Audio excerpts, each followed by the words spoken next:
नमस्कार दोस्तों, आप सबका स्वागत है हमारे YouTube चैनल एग्जाम सॉल्व पर। तो आज के इस क्लास में हम क्लास 11th के मैथ्स में एक्सरसाइज 1.3 का अध्ययन करेंगे। तो किसका अध्ययन करने चल रहे हैं? 1.3। तो इस क्लास में हम सबसे पहले सेट के बारे में पढ़े थे, आज हम सबसेट के बारे में पढ़ेंगे, उप समुच्चय के बारे में पढ़ेंगे। तो आज का हमारा टॉपिक है उप समुच्चय।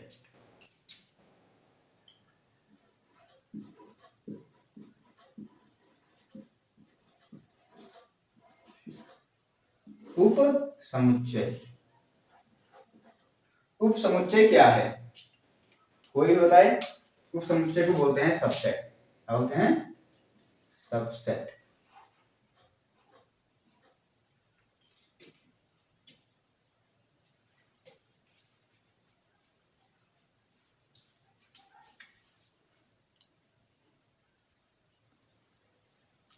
देखो लिखा है, यदि समुच्चय A का प्रत्येक अवयव B का भी अवयव हो।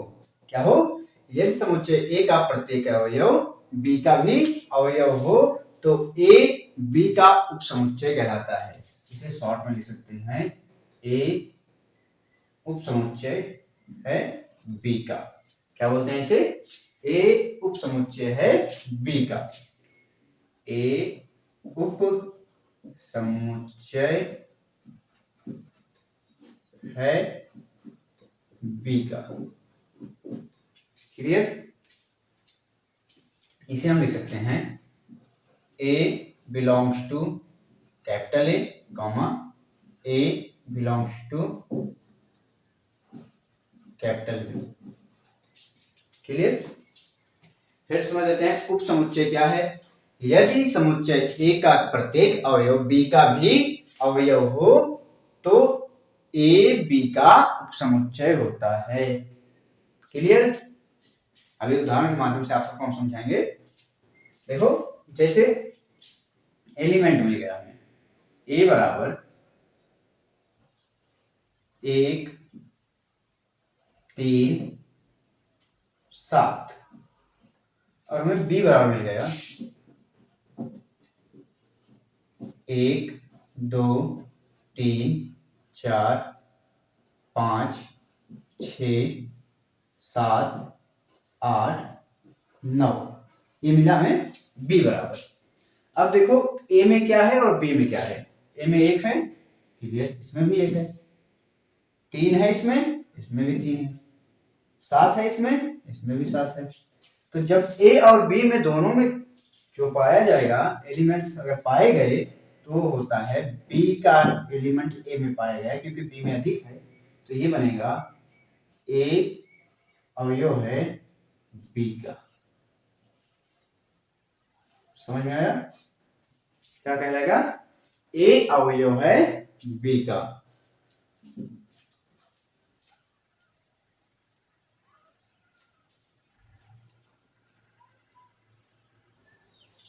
हमने नोट्स में कुछ पॉइंट्स लिखे हैं। क्या लिखा हमने? पहला पॉइंट लिखा है 5 प्रत्येक समुच्चय का उपसमुच्चय है। क्या है 5? 5 जो होता है प्रत्येक समुच्चय का उपसमुच्चय होता है। इसे हम कैसे दिखाते हैं? 5 से। क्लियर? दूसरा पॉइंट है प्रत्येक समुच्चय स्वयं का उपसमुच्चय है। प्रत्येक समुच्चय जब स्वयं का उपसमुच्चय है तो कैसे दिखाया जाएगा? A अवयव है A का। क्लियर? तीसरा पॉइंट है हमारा परिमेय संख्याओं का समुच्चय Q वास्तविक संख्याओं का समुच्चय R का उपसमुच्चय है। मतलब जो परिमेय संख्या है वह वास्तविक संख्याओं का उपसमुच्चय है, जिसे हम दिखाएंगे Q अवयव है R का। Q अवयव है R का, या अवयव नहीं बोलेंगे, यहाँ पर हम समुच्चय बोलेंगे। उप समुच्चय है R का। क्लियर? अगला पॉइंट देखते हैं।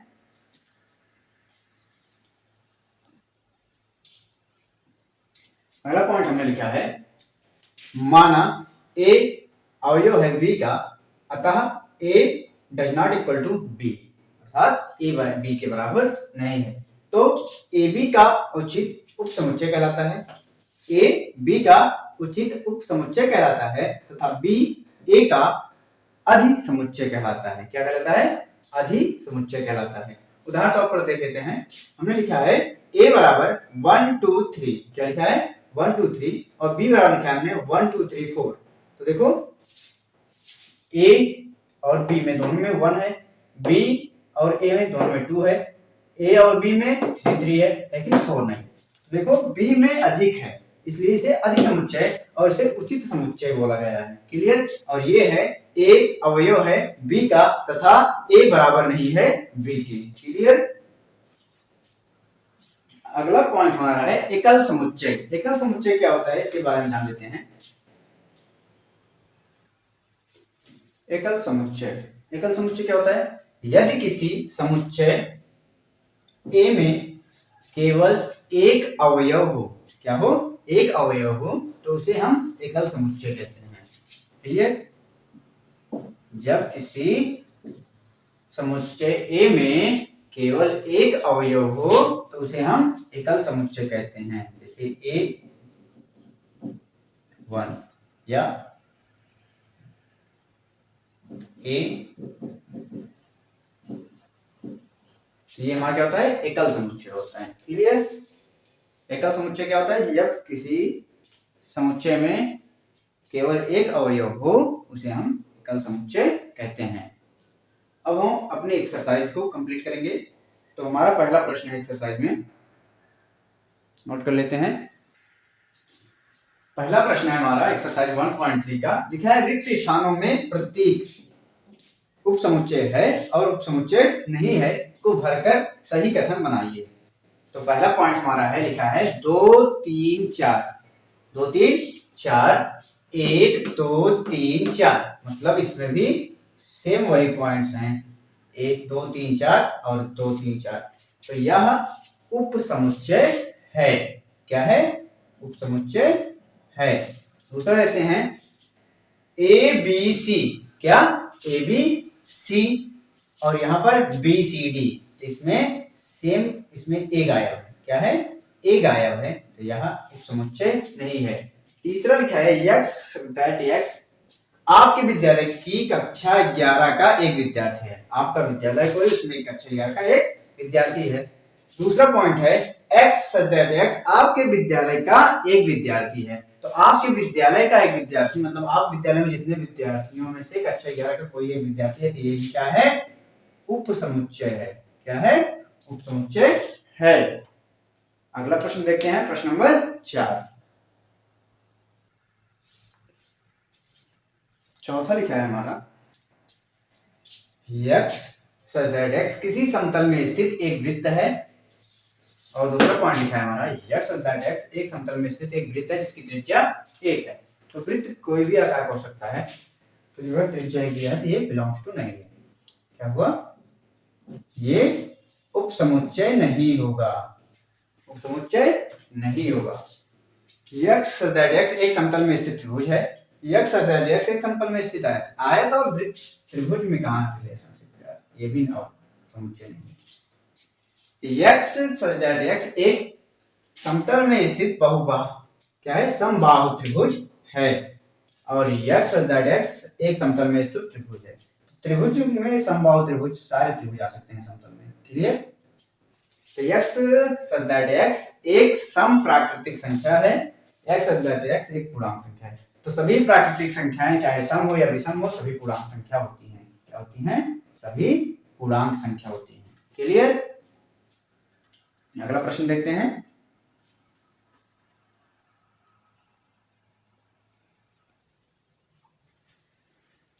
प्रश्न नंबर 2 हमारा लिखा है जांचिए कि निम्नलिखित कथन सत्य है अथवा असत्य है। क्या है? सत्य है या असत्य है। तो यहां पर लिखा है ए बी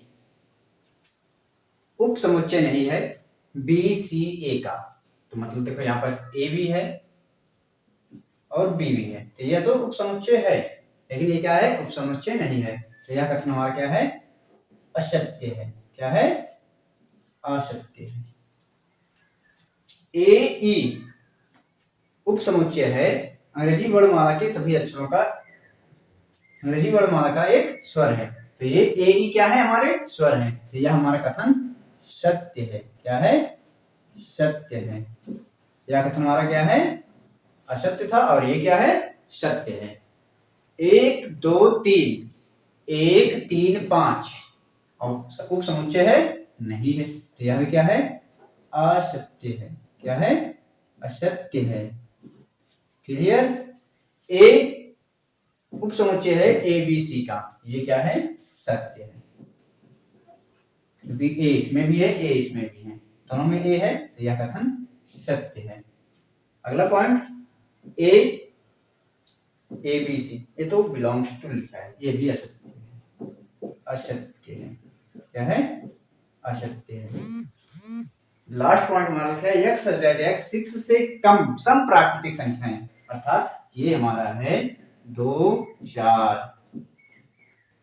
और बिलोंग्स टू होगा इसके, एक प्राकृतिक संख्या है जो 36 को विभाजित करती है, तो 36 को विभाजित करने वाली संख्याएं क्या कौन सी होती हैं, 1 2 3 4 6 9 12 और 18,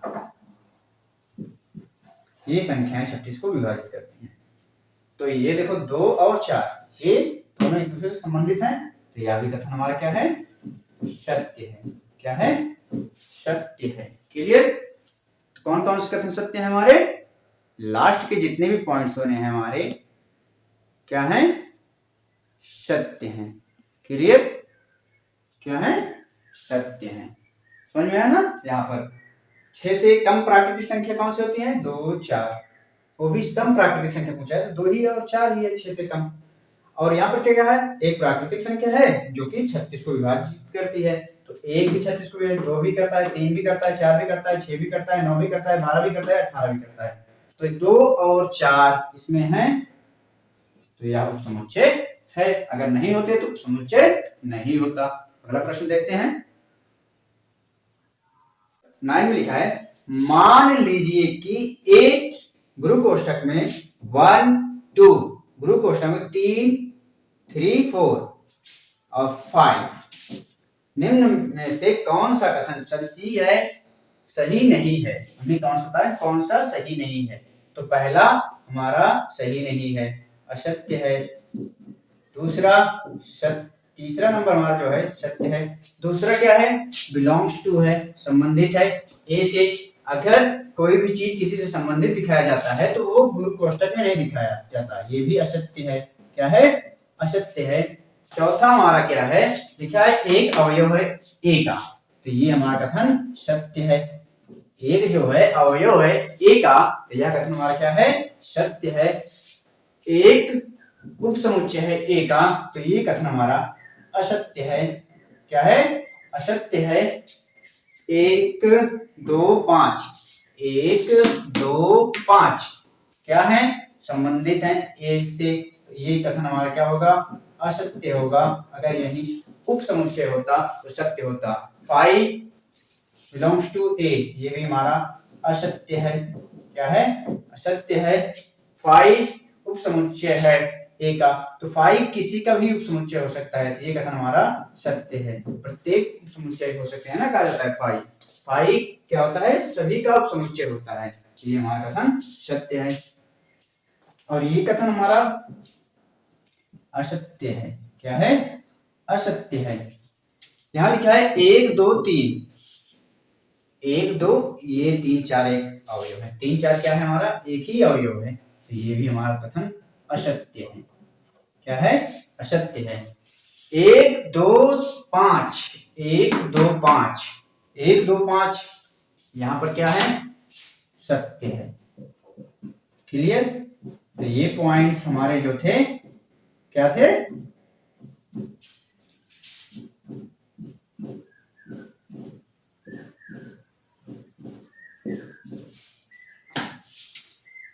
ध्यान से देखना। मान लीजिए कि ए 1 2 और फिर से गुरु कोष्ठक में 3 4 5 निम्नलिखित में से कौन सा कथन सत्य नहीं है। तो कौन से सत्य नहीं है, पहला, दूसरा, चौथा, आठवां, पांचवा, आठवां, सातवां,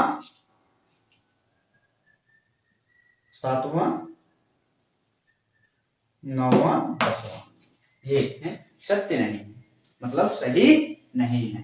क्लियर?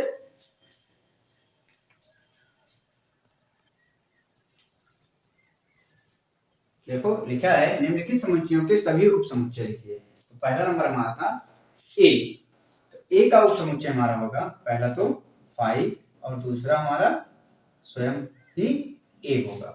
क्लियर? दूसरा पॉइंट हमारा क्या है?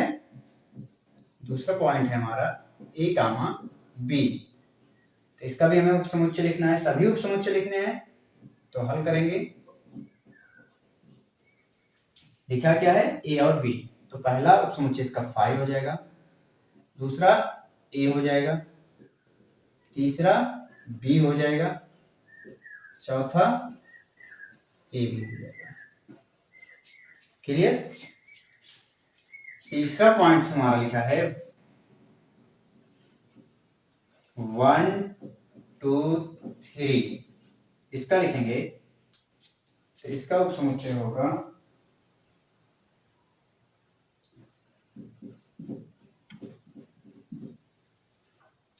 5 1 2 3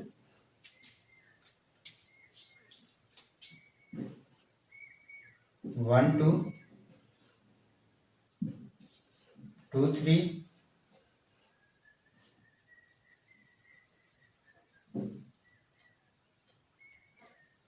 1 2 3 4 5 6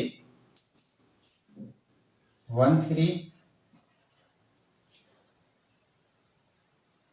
और 1 2 3 ये।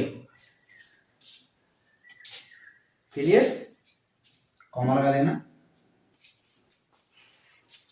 चौथा नंबर हमारा है 5, इसे हल करेंगे 5 का केवल 5 ही होगा। देखो ये जो सवाल था हमारा, क्या लिखा है? ए लिखा था, ए कामा बी लिखा था, 1 2 3 लिखा था और 5 लिखा था। इस किस बेस का होता है, किस बेस पर होता है? तो इसको हम 2 की पावर n के बेस पे हम करते हैं।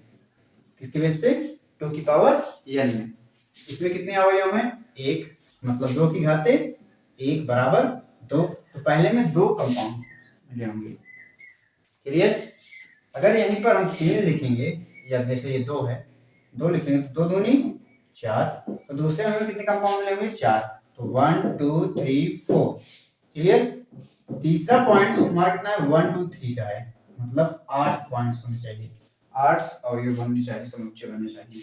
1 2 3 4 5 6 7 8 और लास्ट हमारा 5 0 0 का मतलब इसी का 0 कर दे तो क्या होता है? 1, तो यहाँ पर 1 ही है। क्लियर? आंसर, ये भी आंसर, ये भी आंसर और ये भी हमारा आंसर। ये हमारे पॉइंट्स थे। क्लियर?